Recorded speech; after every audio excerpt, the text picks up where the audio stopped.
Support Rainbow Soul. Check out the Rainbow Soul merchandise for your favorite new shirt.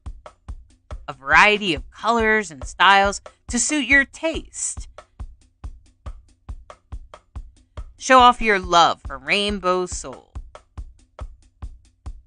Get cool designs with your favorite quotes.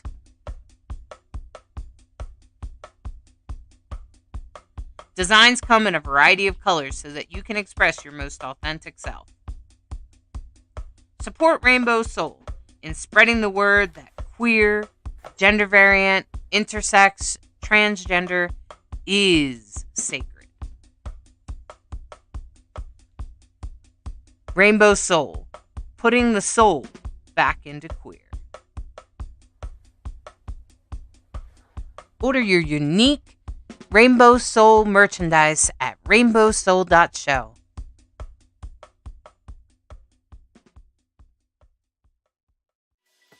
Welcome to Rainbow Soul, a live show and podcast in search of deep answers and medicine about consciousness, spirituality, witchcraft, natural magic, and queer, inclusive spiritual paths of many varieties. We will explore the use of herbs, candles, colors, and nature in our personal lives, as well as queer-inspired rituals designed with transgender and non-binary people in mind. We are welcoming all pagans, indigenous two-spirits, witchy folks, conscious seekers, and people off the beaten path who want to explore the human spiritual experience that we are all capable of having. With a deep reverence in anti-racist values, inclusivity, and a healthy and honest respect for our ancestors, Rainbow Soul brings diverse guests and topics all related to queer spiritual experience. Tap into this amazing resource live and find a supportive, safe environment while exploring interesting topics and diverse guests. Listen on your favorite podcast platform and catch the show at your convenience and still participate in the contest and games. Get more information about games and contests at our website, rainbowsoul.show. rainbowsoul.show. Thank you for tuning in to Rainbow Soul.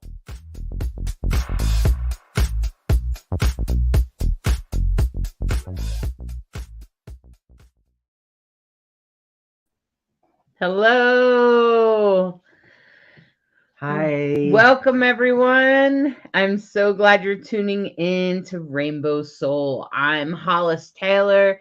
I'm one of the hosts today, and I'm the author of Divine Androgen. I'm a spiritual and mental health coach, as well as a psychic, an astrologer, and a medium. And this here is my partner and co-host, Bright Hawk. Hi, everybody. Good to be back at Rainbow Soul. I am the author of this storybook, The Dancing Hippo, a gender-neutral book that so every child can see themselves in every character. I think that's really important. It's beautifully illustrated by Amanda Moore, and it is now an award-winning book. I'm just so thrilled. You can get it, find out more at my website, The Dancing Hippo. Obviously, I'm a storyteller. And a musician and a sound healer and owner of a nonprofit called Let's Dance, a co-owner with Hollis. And we're very pleased to announce that Let's Dance Activities just won a grant. So we're very excited about that, to be able to go back out and do the work that we really love to do. So with our elders, we go to nursing homes and rehab centers, and I play music and tell stories, and Hollis interacts and gets them dancing and cracking us up. That's for sure. So yes, good to be here. Indeed. So yeah, it has been a very exciting week. And I'm kind of grateful that Jupiter's slowing down a little bit right now, because when Jupiter came into Aries, it totally sort of blew up my world. You may have also noticed your world may have gotten suddenly very busy or full of things, and that's Jupiter. And now it's going to station and kind of go back. and could slow things down a little bit. So if you've recently had a downflow of luck or good opportunities or growth or anything like that, and it starts to slow down, just know that Jupiter's gonna slow things down a little bit and try to just enjoy the ride, and try not to take it personally. Always a good rule, right? Perfectly aligned, just the way it's supposed to be. And so today I think we're gonna let's take a moment to take a few breaths, and I just want to invite you to just kind of like shake it off a little bit, whatever's been going on, shaking your hands and blah, blah, blah, blah, right? Yeah, shake it off. And then close your eyes and just relax into your seat. As we take each breath, take some deep ones. Make sure they go nice and deep for you. Feel your feet on the floor, your bottom on the chair. And just let out a nice sigh.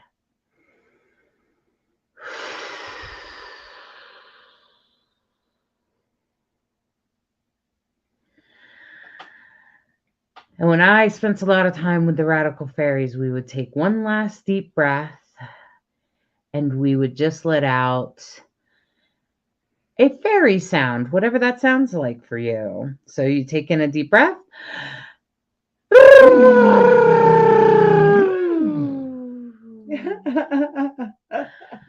It's all about being authentically you, of course.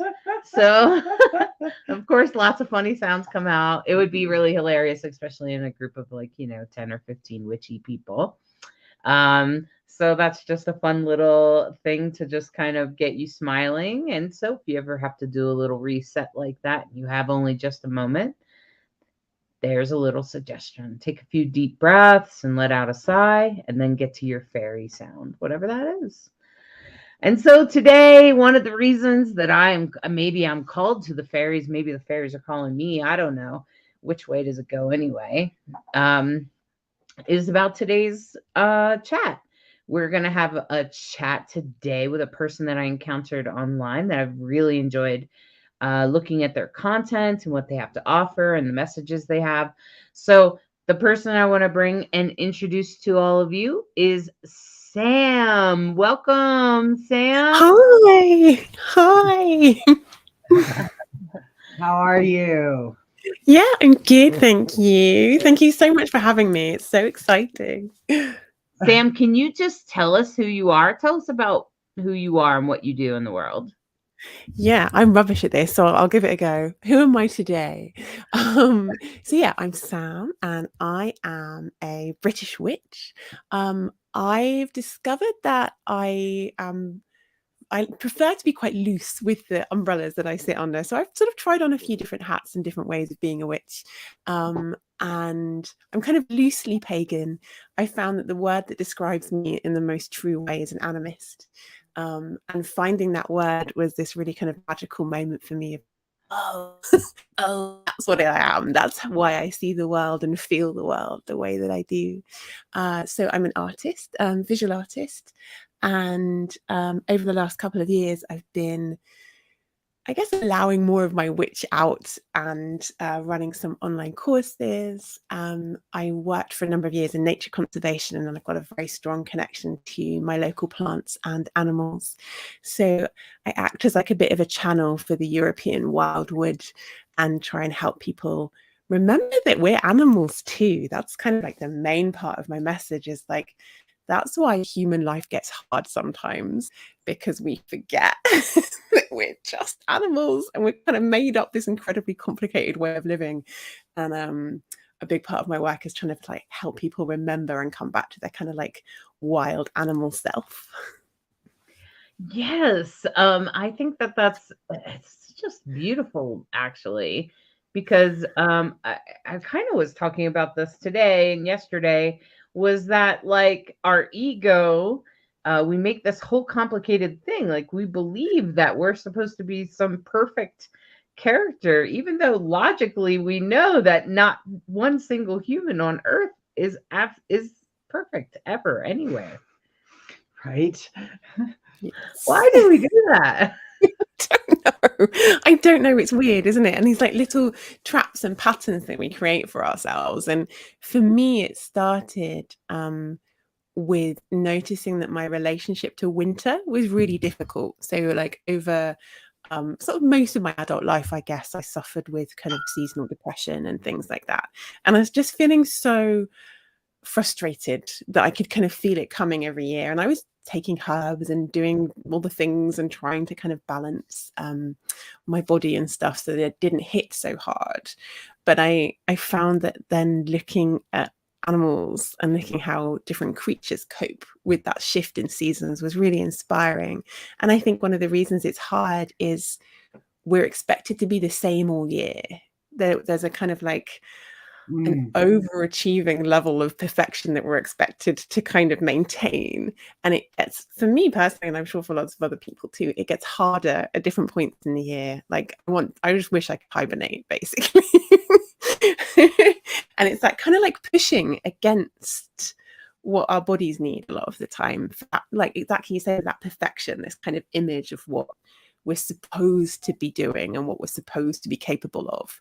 And that should be the same regardless of the season or the moon or how tired we are or whatever it might be.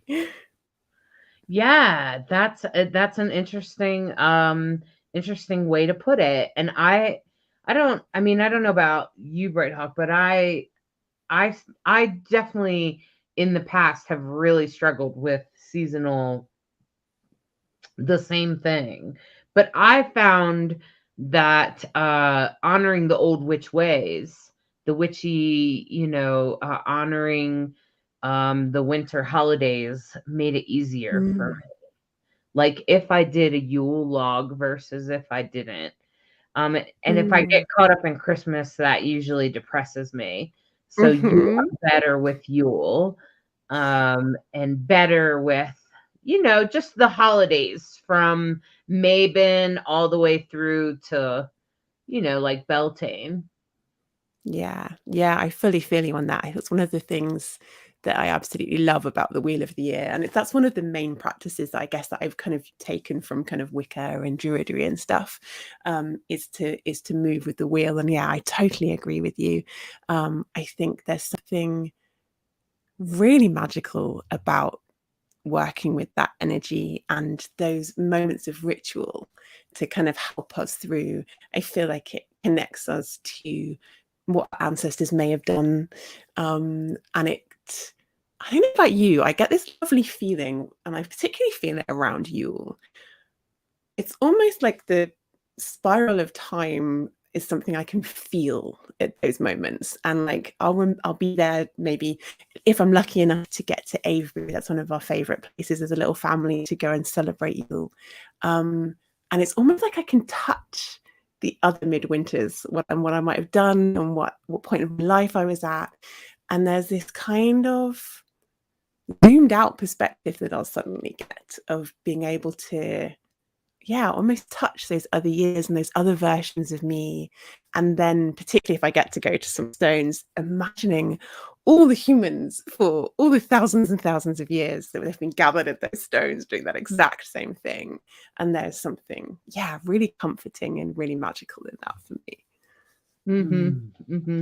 You were at the Stonehenge. I went to Stonehenge. I was able to play my instrument, my handpan, my steel handpan, sitting on a stone.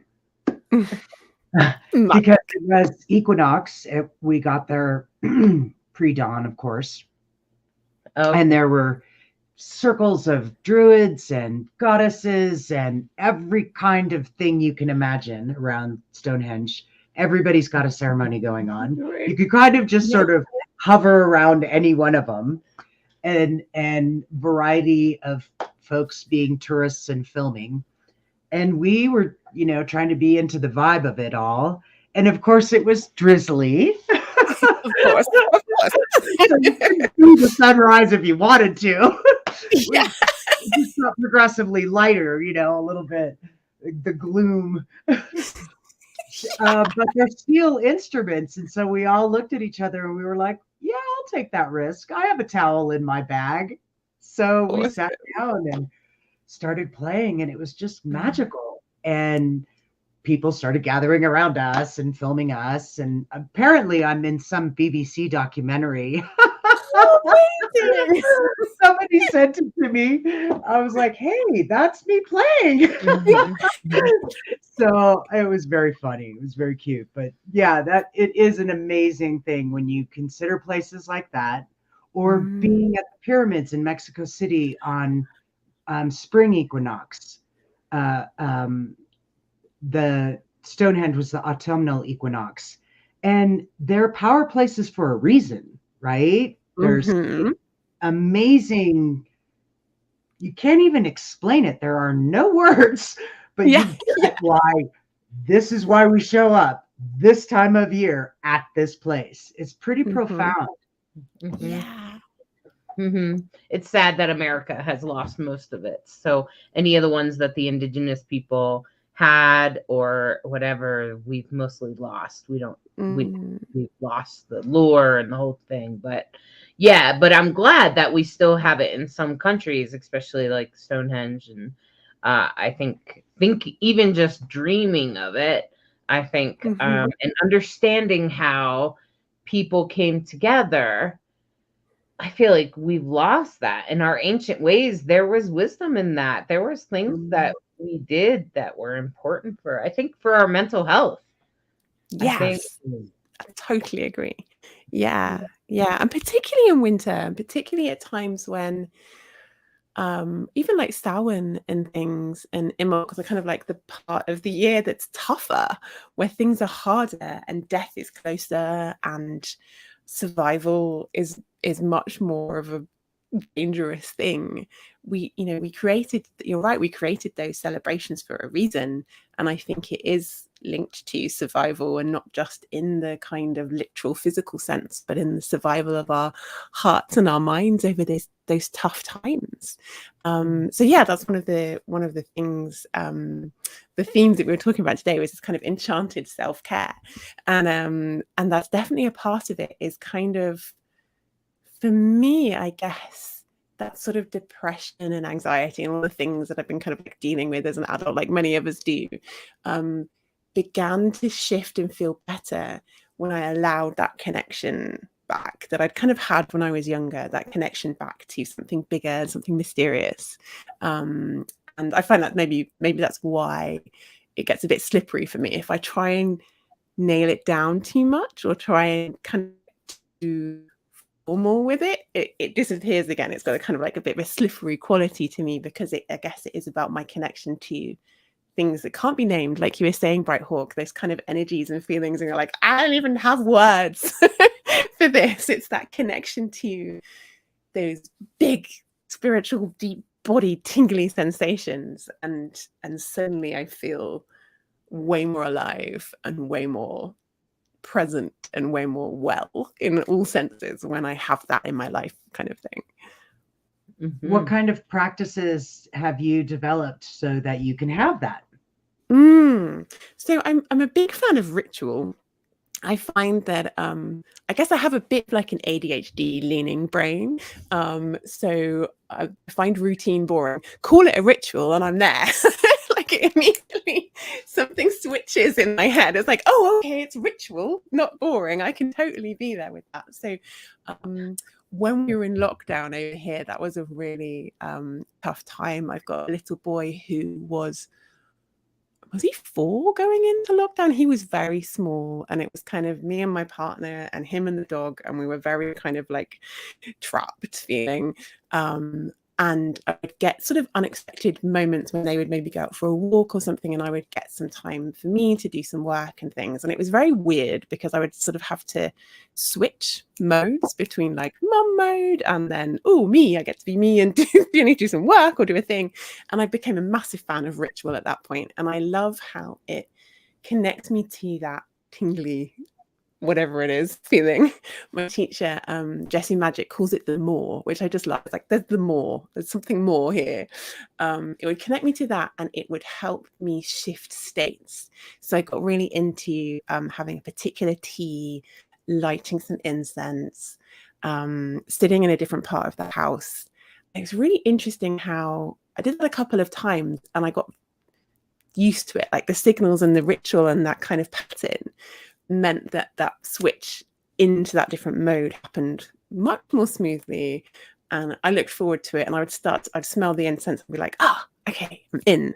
And I just find I'm a big fan of any way that you can weave ritual into things, particularly things that I find challenging in any way. It's like, okay, I'm going to make a ritual and I'll immediately feel better. I'm also a massive fan of a spell jar. I don't know what it is about them. I guess maybe it is my animist self a little bit, that kind of like taking, I love it when it's like moss and a bit of crystals and some earth and things, and kind of bringing things together with intention in that way, and it kind of sits in a physical object that I can see and touch, and it sits on my altar, and it reminds me of whatever spell work or whatever particular thing I might have been doing. It's kind of there in physical form. I guess it's tying that sense of moreness into something that I can hold. I find that really satisfying. And then, a lot of my work is, in the witchy world, is very much about tuning in to the creatures and the trees around me and asking them for support. And I get weird little like, it's interesting because you might know more about this than me, Hollis. Actually, it'd be great to get your take on this, because what I guess what I'm kind of doing is channeling. Particularly sometimes I'll be talking to people, and I often I'm helping people with maybe their logo or their business or something like that, and I'll suddenly get like a little flicker of a creature, and I'll just have to be like, okay, hold on a second, there's something there, and we'll spend a bit of time kind of figuring out what it is. And it might be that there's a fox that has a particular message for this person who is building their business, and there's some kind of like foxy energy that they need that can help them. And so a lot of the time I'm kind of in some kind of communication with, it's really nice to be in a place where I can say this without sounding completely loony, some kind of communication with like animal and tree guides, if that makes sense. I was wondering if you were picking up on their animal guides. So I help coach. I don't train. I coach people into their own psychic abilities or their awesome spiritual abilities. So I offer that, and I do that regularly at this point. And so listening to you, I'm going, oh, so you're sensing their spirit guides. Their animal spirit guides in particular, which is actually a nice gift to the person, especially people seeking, what I call seekers, people that are just stepping on the path and go, hey, you know what I mean? Is this mean something? Why do I keep getting visited by the rabbit? You know what I mean? And so just those kinds of intuitive things can really help. I think personally, if you're seeing a coach, or I would see a coach at this point, because I've found that coaches are more open to spiritual, and I need spiritual stuff in with my mental health work, because spirituality helps my mental health. So I would think that as a coach, that could be very helpful for you as you're coaching people, because then you could see, oh, this person has bear energy. So in the winter time, they're probably going to go into like a little bit of a hibernation. Right? Yeah, I love working with bear. Every time I did any kind of ritual last winter, there was just a bear It's like, oh, hi again, there's another bear. You were talking about them quite a lot last week as well, weren't you? You had an amazing bear encounter and stuff. And yeah, I love Yeah, their energy bear is so my much. totem. Yeah. Yeah, that's awesome. Yeah, and I feel like they're such a great example of a creature that has so much to teach us, to help us remember how to be a part of nature, because we are a part of nature, and we forget and we pretend that we're not.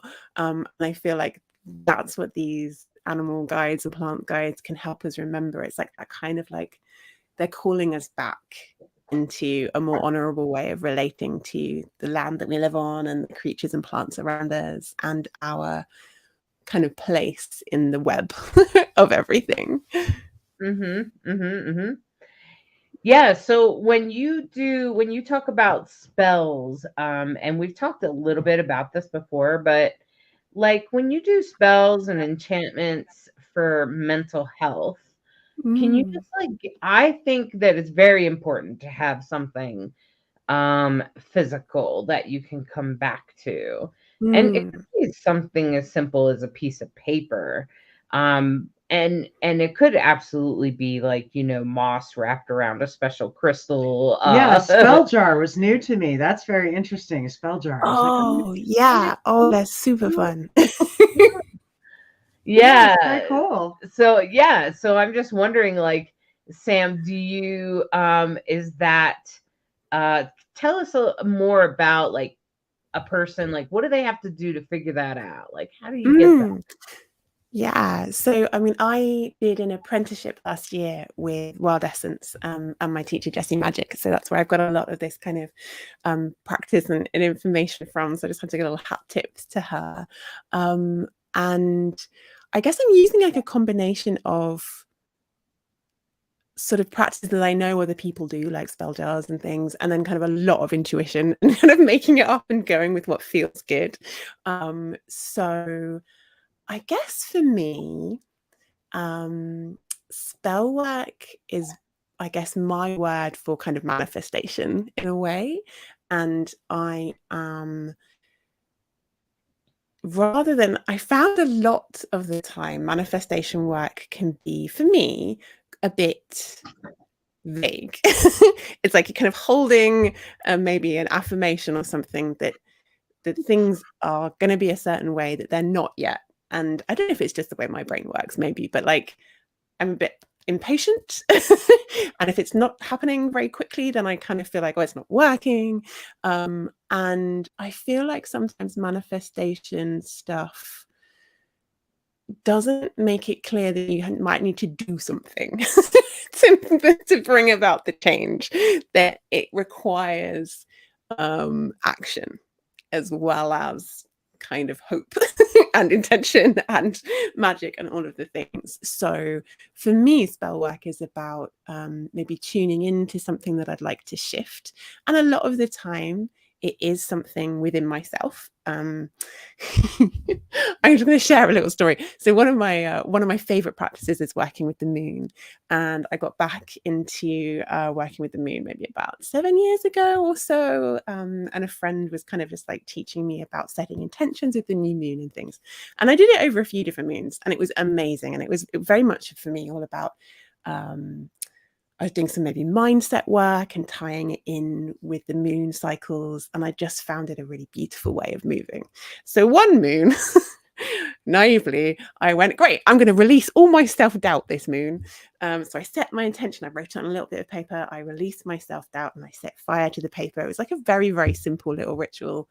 And I sort of forgot that often the way things work with this kind of stuff, particularly if you're letting something go, is that you have to feel it on the way out. So it got to the full moon and I was riddled with more self-doubt than I've ever been riddled with in my entire life. And it was just like over the kind of like the waxing part of the moon, it just got like more and more intense. And I was just like, oh no. And I had one of those nights, I'm sure you've had them too, one of those like long, dark night of the soul moments when you're really like wrestling with the parts of yourself, noticing the nodding, these kind of like all your demons, for want of a better word, kind of come out and bite you. And it was really interesting. And I'm not sure I'd recommend going in so deep necessarily, but it was powerful. And there was this moment when I just could feel my inner critic kind of person just telling me I was rubbish. And there was this kind of flip happened suddenly when my mind went, hang on, the only bit of me that's rubbish is the bit that keeps telling me that I'm rubbish, because that's the bit that is making me question things. That's the bit that makes me lose my momentum. That's the bit that stops me showing up in my full shiny self, because that little bit will just appear and make me fall over. It was almost like this. There'd been this big monster behind me that I didn't want to look at, and when I turned around, they were tiny, and they kind of like shrunk down to like the palm of my hand. I was like, "Oh, I thought you were really scary." And then you discover even saying that they're rubbish was like too mean. They were just trying to keep me safe. Like all the bits of us often are. All the bits of us that are scared, they're worried for us. I think particularly anything to do with visibility and feeling safe can just be so challenging, can't it? And it isn't always safe. Like a lot of the time, I think, particularly for LGBTQ people, like there is an assessment that we have to do a lot of the time around, how bright can I shine today, kind of thing. So there's an edge of reality to that, but there's also a lot of bollocks as well, isn't there? There's a lot of nonsense. Sorry, excuse my French. A lot of nonsense that our inner selves will say as well. And it was that moment of it kind of shrinking down to like nothing and just realizing it just was a frightened part of myself.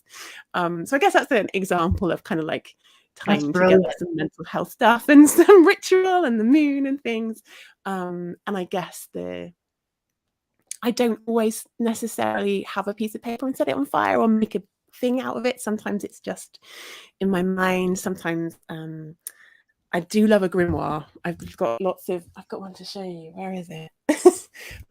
Oh, is it you? I've got like a little stack of them out here. I love books. I guess because I'm an artist, it's always going to be kind of a way of expressing. So this is the front of my grimoire where I've pressed flowers and leaves and things, and I'm always kind of making notes and writing my intentions and stuff in there. So that's, I guess, the physical, tangible kind of representation of what I'm doing internally all the time. Right. Yeah, because I think the physical, tangible thing helps us like focus our energy towards that shift.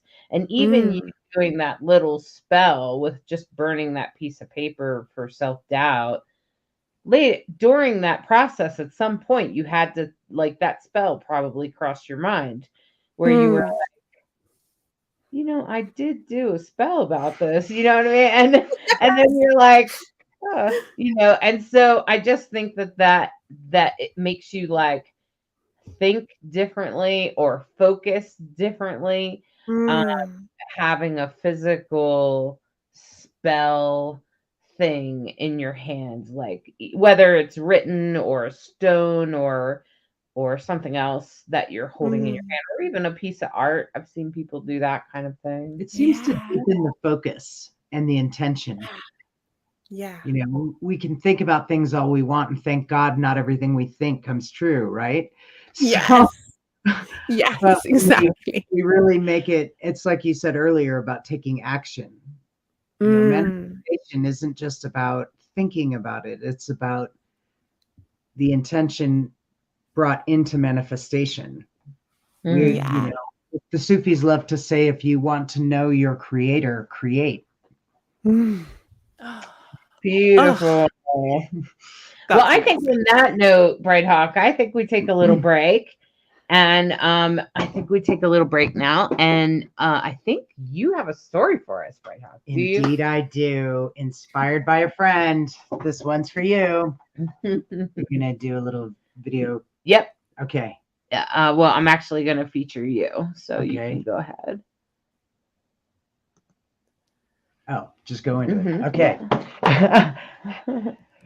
Well, this is the story. Before any story can begin, we got to begin by calling to the spirits of the story. A story, let it come and let it go. Now, this is the story of once upon a time in a land far away and long ago. It was a land known as Heath's Hive. It was as busy as bees because everything in this town was about producing, selling, celebrating honey. And everybody seemed to be as busy as bees, as busy as a bee honeycomb hive. And everybody seemed to be doing something all the time. Now, there was one little family, a grandmother and a child. And every morning, the grandmother would bring a little peddler's cart down to the market square so she could sell honey pots.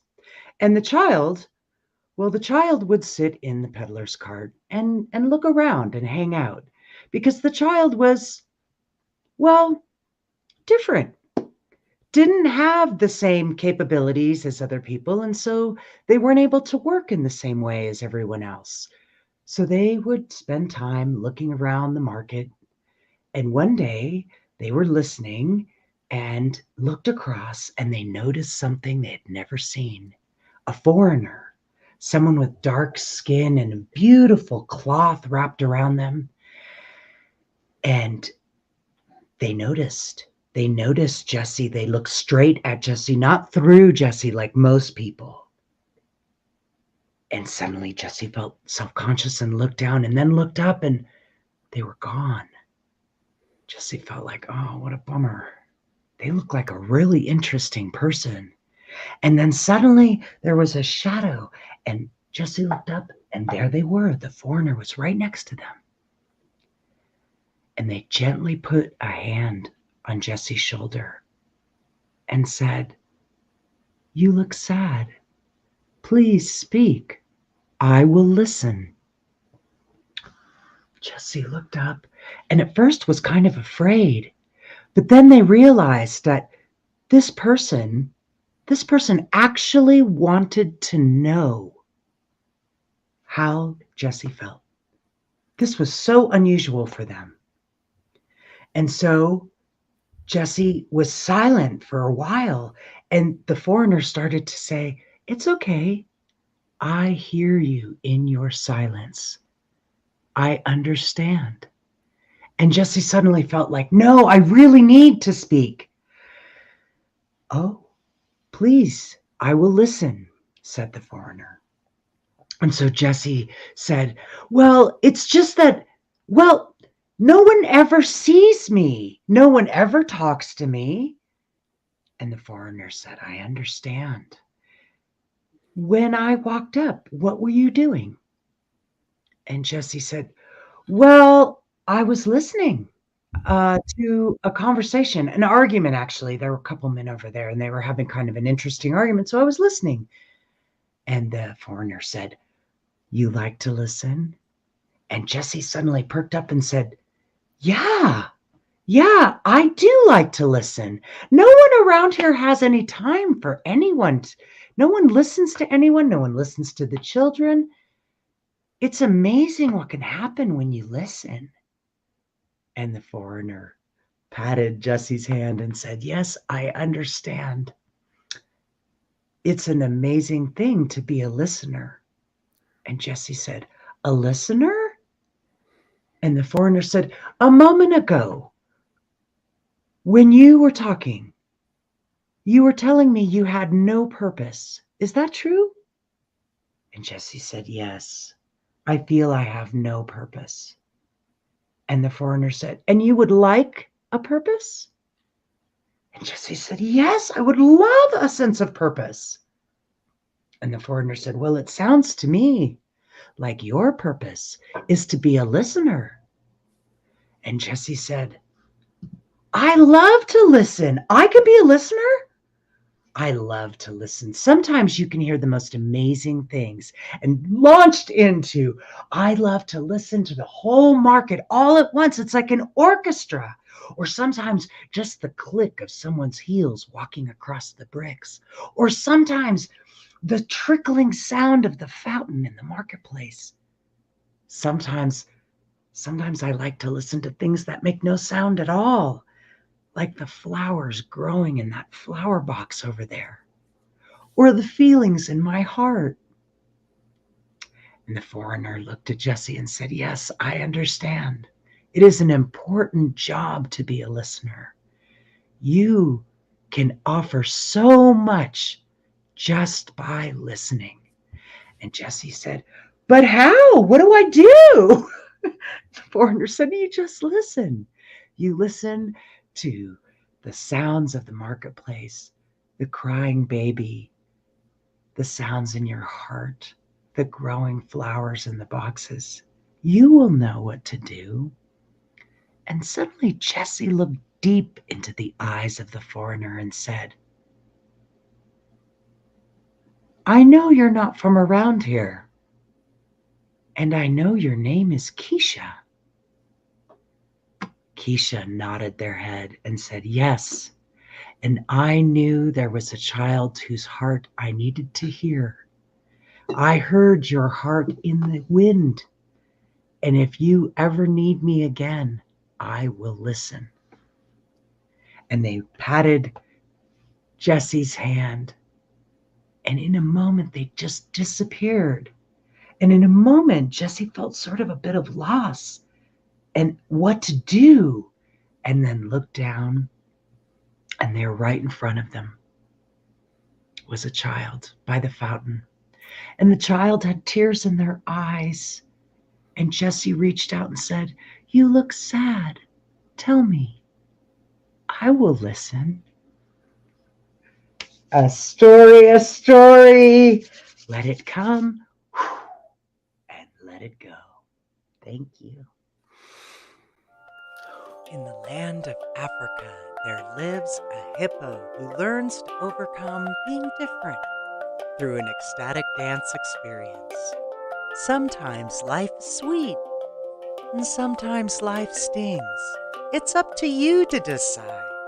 What are you willing to be? Asks the honeybee. The firefly reminds us that only you can shine your light.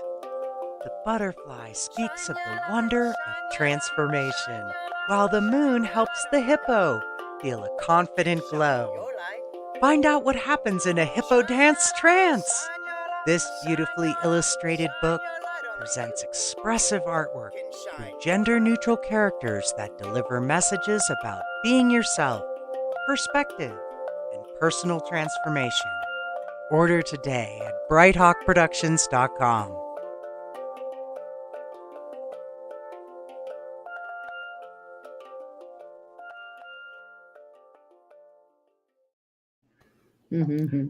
Welcome back. What an excellent story, Bright Hawk. Thank you so much. What an awesome little story. Aw, thank you. Hannah also really loved it. Aw. So Hannah says thank you. And Aw. Sam, did you enjoy that story? Isn't that the I'm melting. It was just so powerful, Bright Hawk. Thank you. I felt it with my whole being. It's just, magic, total magic. Isn't that sort of a spell? I think, Bright Hawk, when you do storytelling, it's sort of a spell that you cast on us, that we're focused on you. And because you're a storyteller, if you've ever heard Bright Hawk tell a story, you learn that it pays off. So then next time when it's time for Bright Hawk to tell a story, you're going to be like, oh, wait. Right. And you're going to be like, hold on, let me listen to this. Right. Like, and you're going to want to focus on it because, you know, some sort of wisdom's going to come out of there. And thank you. So I think storytelling is a magic. So I'm just going to say thank you. Well, there's a friend of ours who has been on the show, Orion, and he is so brilliant. He is one of the most brilliant spell crafters I know. I don't know anyone who actually exceeds him in his poetry and ability to he's an old Appalachian witch. He comes from the Southern Appalachian traditions of the United States lore and storytelling, and So he and I had a conversation one luncheon about how storytelling is one of the original spell casting wisdom crafts.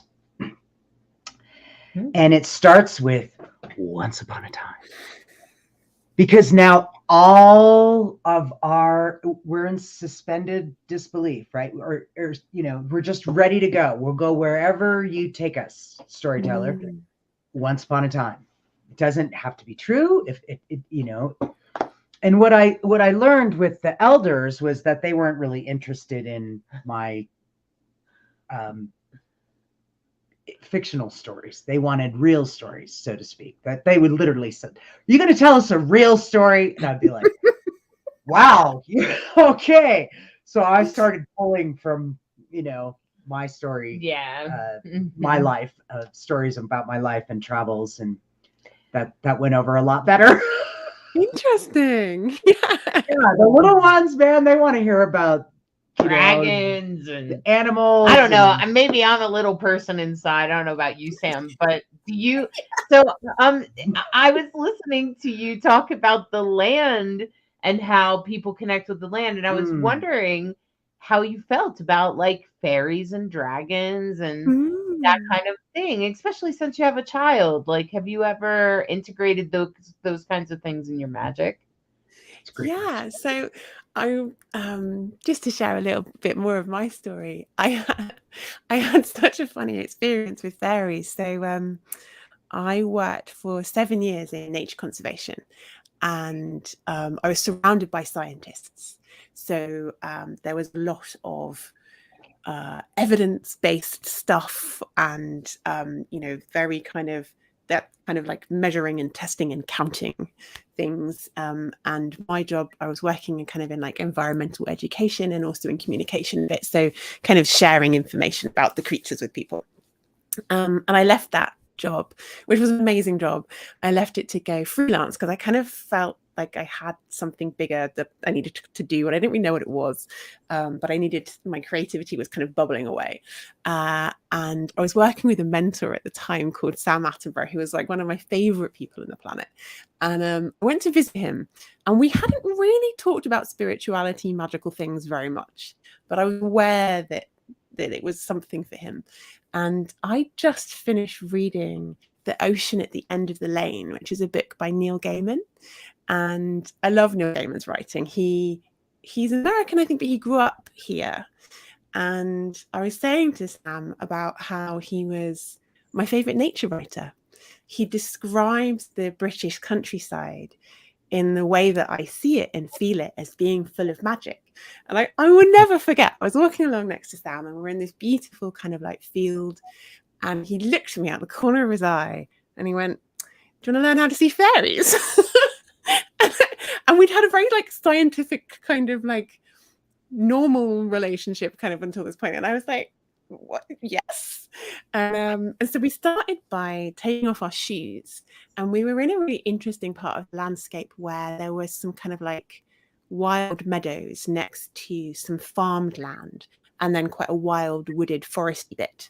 So we took off our shoes and socks, and we were kind of feeling the energetic difference between the wild bit and the farmed bit, and how the wild bit thrummed with something that the farmed bit we couldn't feel in the same way, which was really interesting.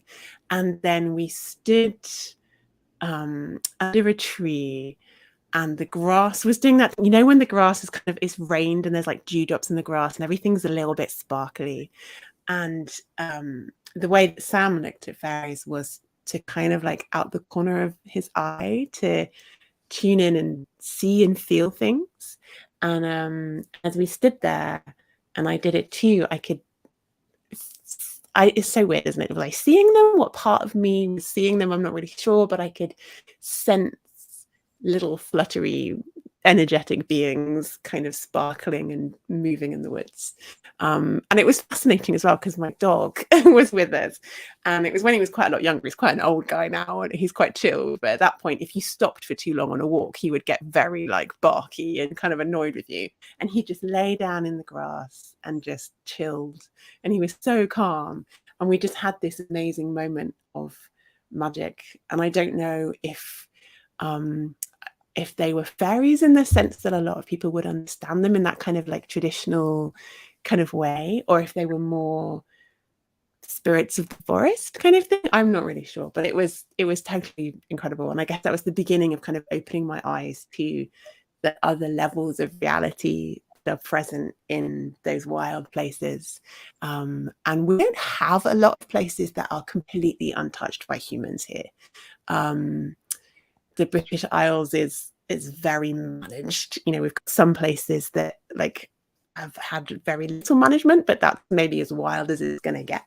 So there's always some level of us intermingling with the forests and the land, the meadows and the heaths and stuff. But yeah, I love to sit and be and listen and practice that kind of out the corner of the eye, tuning in to just seeing what's there. That's such a brilliant image. I love that. I could see every little bit of it. Thank you for that story. That's great. And it's oh, you're so welcome. And it speaks so simply to the magic of just taking your socks and shoes off and touching the earth and feeling the vibration and getting grounded by just being in the vibration of the earth.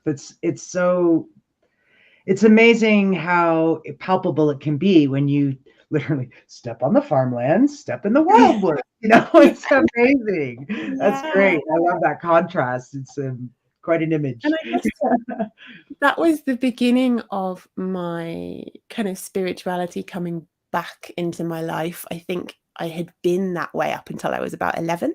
And it's so interesting how many people, when you talk about spiritual stuff, and particularly around witchy stuff, the age of 11, there is something about that age. And I kind of feel like I kind of reached a peak witchy, wild child animistness. And then I felt like I had to put it away or kind of hide it. And I felt like the only thing that was real was to kind of be an atheist and believe in science. And I know, and I still like science in many ways. And you can explain something scientifically to me, like the life of a dragonfly, and it's still full of magic. Like it's I don't really see those two things necessarily. It's completely separate kind of thing. But there was a way of experiencing the world where everything was inert, kind of like a deadness to me. And once I switched that kind of my fairy eyes on, and the world started to kind of rush back in with its aliveness and its magic, my mental health started to improve just so much. And that kind of opening the door to possibility and opening my heart and my soul back up again, and it's not to say that I don't get depressed or sad or feel all the things still, but something richer began to happen in how I was. When was that for you? Yeah. Sorry. When was that for you? Oh, so that was around 7 years ago. Yeah. So around 2014 was when I left. I had a big kind of moment of, there's moments you think, oh, I'm going to do this, and then everything sort of explodes. So I left my job, and then I kind of ended up also leaving a big relationship and my home and resettling, and like my whole world kind of like one of those moments where everything got very shaken up. And it sounds like your Saturn returns. That's what I'm thinking. Yeah. Yeah. Saturn returns somewhere between 27 and 30, somewhere in there. I was like 35-ish,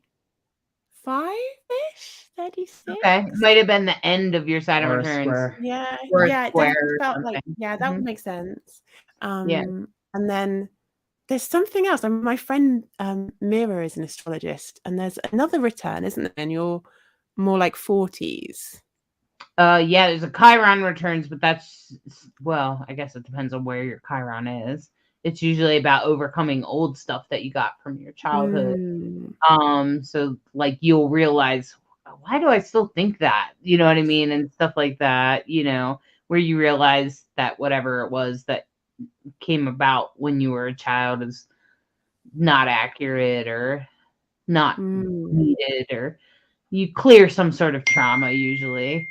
So, So I mean, I think there's a lot of different transitions, and it depends on a person's chart. And Yeah. I think the star map is really important for people's lives. But just on the little point about fairies and imagination, I feel like to help me clear my trauma and things Mm, like that by being able to allow my inner child to play with the fairies in yeah. my magic. And I think also teaching children magic through the fairies. I use fairies to teach children magic. And I find that fairies have this level of imagination that gives kids permission to use their imagination, which Mm, in actuality, your imagination is priceless because mm, not only does it help you imagine new ways of doing things as an adult, it's not just about dragons and fairies.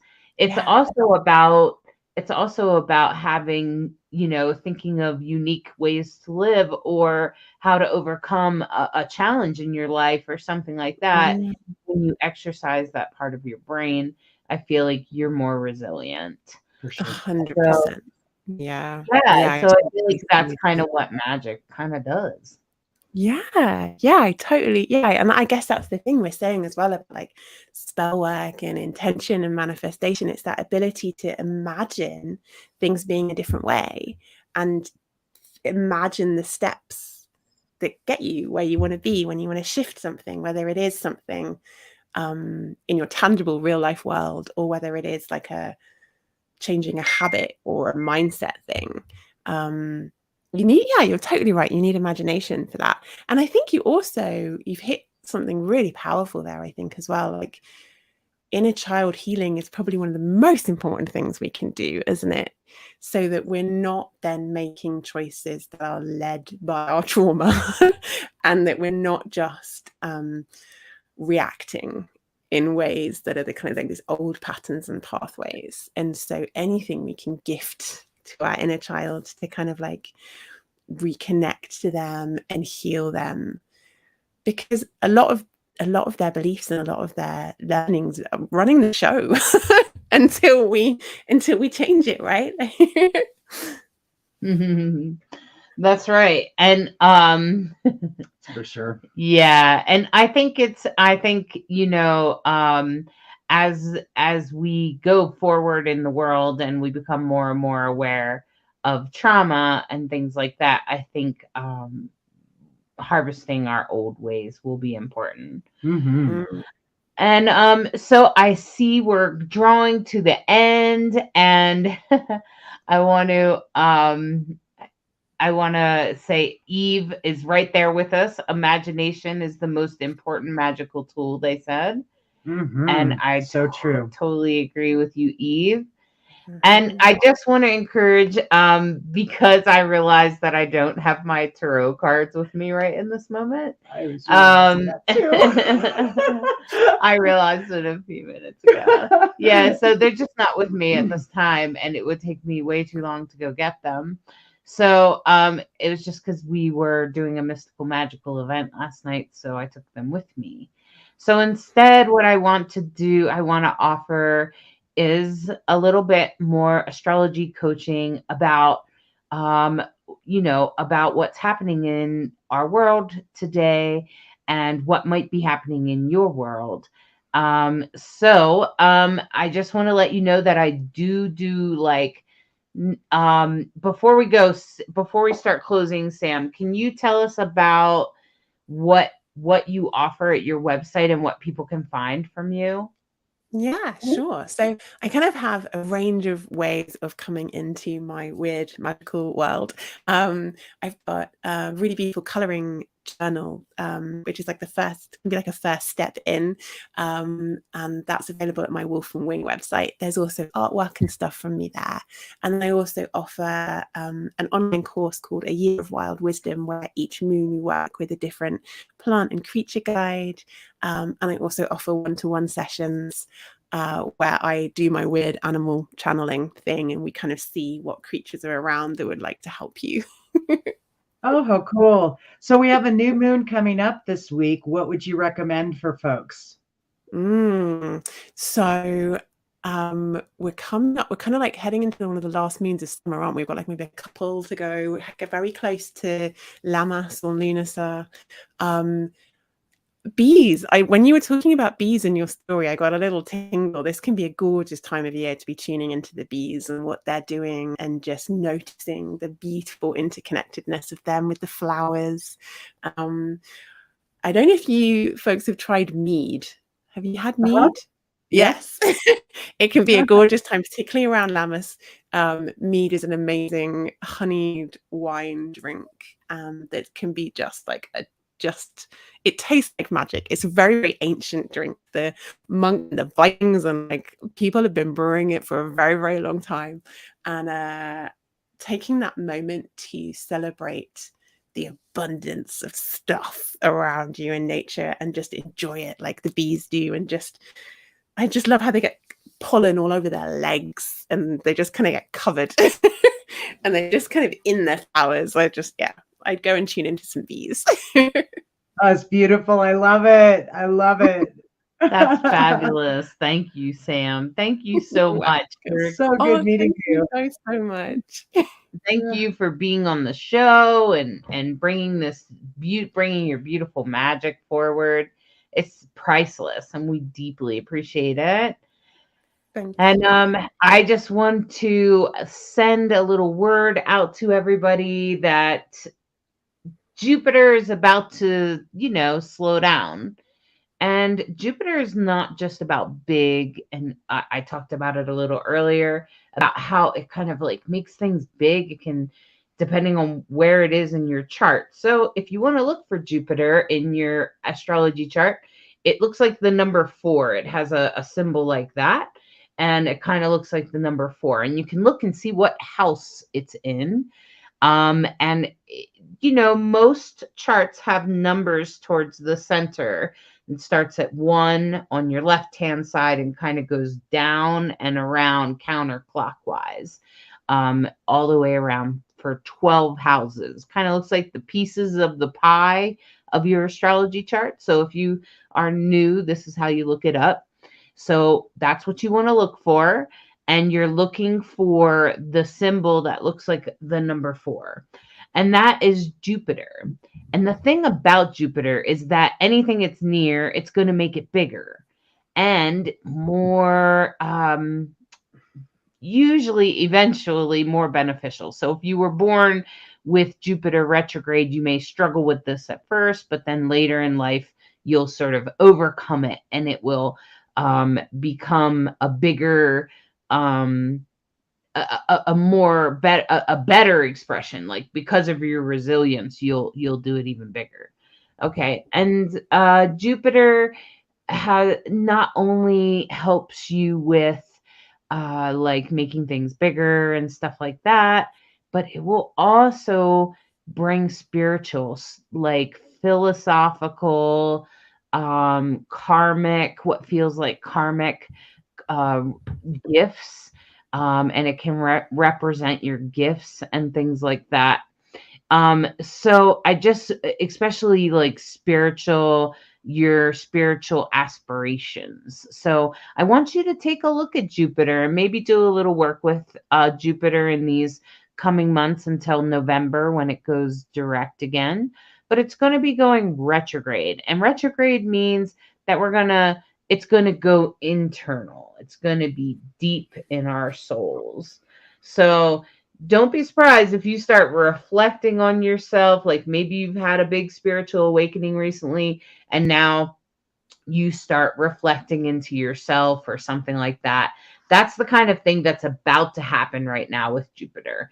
So if it's not already happening to you. And I think the best thing that I heard an astrologer said, Christopher Renstrom, he's a well-known astrologer. His report says to take a leap of faith because right now it could feel like, I don't know, like, oh, I'm not sure my wings are really going to flap. I'm not really sure I'm going to fly on this, or you might be feeling a little insecure, but Christopher's saying, do it. So I'm glad because we just sort of did it yesterday when we had our event in Colorado here. So I just want you to take a leap of faith. And so in the coming week, I want you to be sure that when you feel that opportunity, when you feel that, should I? Yes, do it. Because you'll learn something and it will help you grow. And that's the beauty of Jupiter. So I just wanted to, do you have anything to add about Jupiter, Brythonic? No, I think that's good. Jupiter is the ruling planet of Sagittarius, and I'm Sag, and I happen to have Jupiter retrograde. So I got very curious about what does this mean, and what I've learned from another friend of who's a great astrologer, Stormy Grace, talks about how if the planets that you have retrograde natally, it's very much what you just described. The lessons come later, the gifts come later, and that it's a familiar resonance. So it doesn't scare me. It makes me go, oh, I wonder what this will be like, And, it's a big planet with a big energy. It'll be retrograde until November. So, yeah. Yeah. So take a look at your chart. And if you have questions, if you post a comment on the page, I'll try to answer it for you. Try to look up for you. Try to look up and see what house it's in and if there's any planets nearby, and what zodiac sign it's in, because that will tell you all about the way it expresses.